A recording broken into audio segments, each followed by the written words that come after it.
that comes through the Iranian ambassador to Pakistan, Sayyid Muhammad Ali Husseini, who delivered a lecture in Islamabad Strategic Studies Institute in 2020. If you could see that what is the rationale of today's presentation, being a student of political science, I have been interested in studying and learning about new power corridors. The great powers' influence is a decline in South Asia and West Asia. So the member countries of Golden Ring, China, Russia, Iran, Pakistan, and Turkey can fill the vacuum. This presentation's rationale, based on encouraging the organizations, the think tanks, or other associations who are working for the emergence of an economic zone that could rise the region collectively, but not in isolation. The central theme of this presentation is all about that I believe that Golden Ring is an opportunity for the member countries. And opportunity always comes to the prepared mind. But $1 million question is that are we prepared for the opportunity? Here is the theoretical framework in understanding this phenomenon. The term Golden Ring may be traced back from ancient Russian states popularly known as the Golden Ring of Russian states. In the 21st century, the world is becoming commercialized and national interests are dominant over any other interest. We see that USA is trying to evacuate Afghanistan, so there is a high time for the regional countries to fill the vacuum. If you could see the member countries of Golden Ring, China, Russia, Iran, Pakistan, and Turkey, they are in the chronological order when they make that ring around the Central Asian states and Afghanistan. They are looking for the sustainable economy, and this opportunity, what I understand, if they want to work together, that must be based on interdependence instead of dependence. And they are working for the same. I hope so. Golden Ring Economic Forum has a great thinking regarding the ring, but the geographical location of the ring is undoubtedly lucrative and strategic as well. Therefore, it has to rise in the global politics as an effective region. It has to face challenges. And what are the challenges that I am quoting here? Number one, leadership.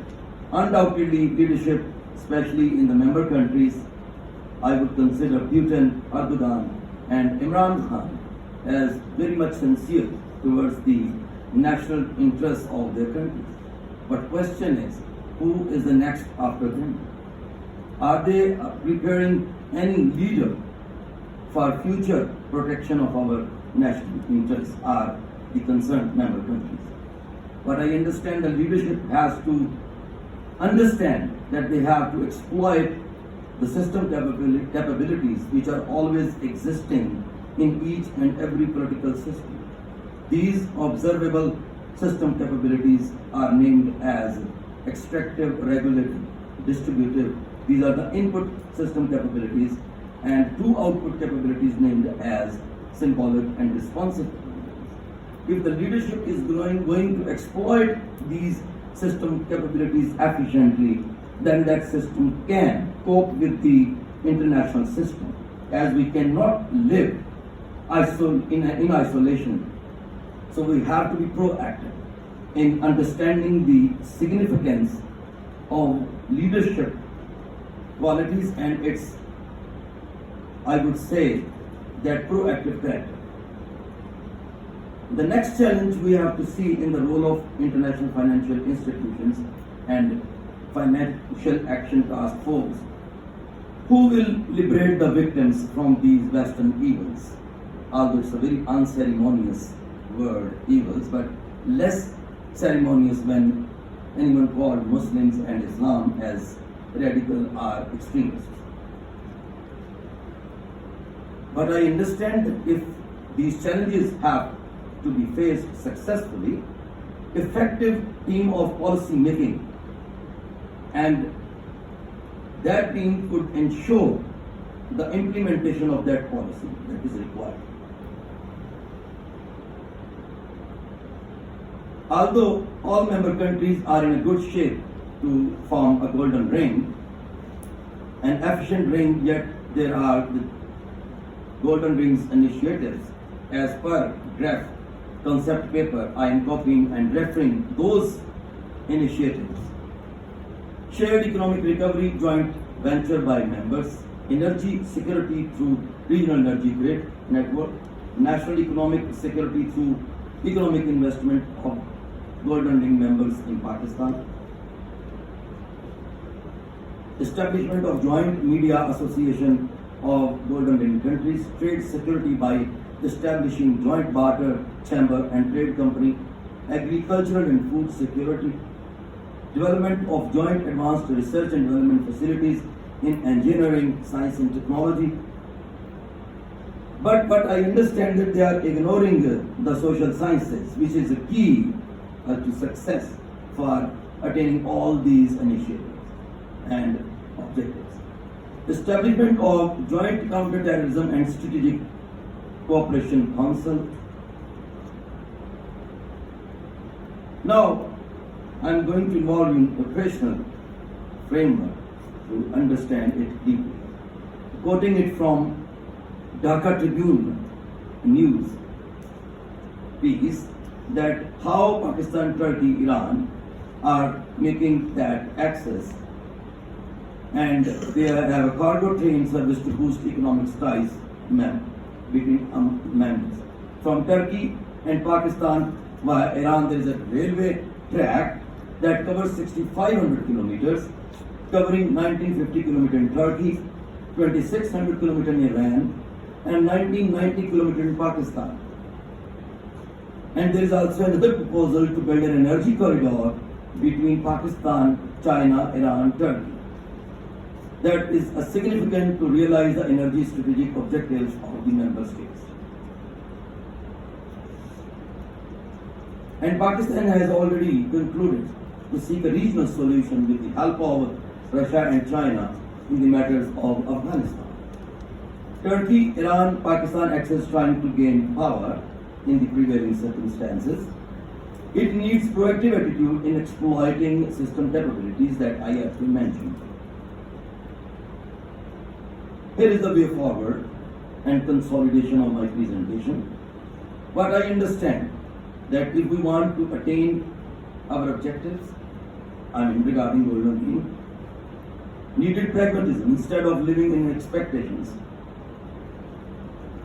What is the strategy to fight with environmental degradation? What is the joint strategy to counter the US-India Jewish lobby? Until unless the member countries of the Golden Ring do not find reasonable answers of the above mentioned questions, the Golden Ring would remain a myth. To translate this myth into reality, strong commitment and perseverance is required on the part of the leadership of the member countries. But I understand that it is not the duty of any other institute to have a counter narrative of policy framework to assist the government, but it is the academia that has to be proactive in contributing and countering all the Western narratives and have to provide a clear-cut policy framework to the government, how this Golden Ring can be an asset for the member countries. Unfortunately, we are finding a literature in international relations for last 10 years in the form of Deadly Embrace by Bruce Riedel, or you can find No Exit from Pakistan from Daniel S. Markey, or Anatole Lieben's Pakistan a Half Country, and the very latest treatise from James Matisse called sign chaos, learning to lead, in which they are just focusing on one thing and calling Pakistan the most dangerous country with its nuclear capability.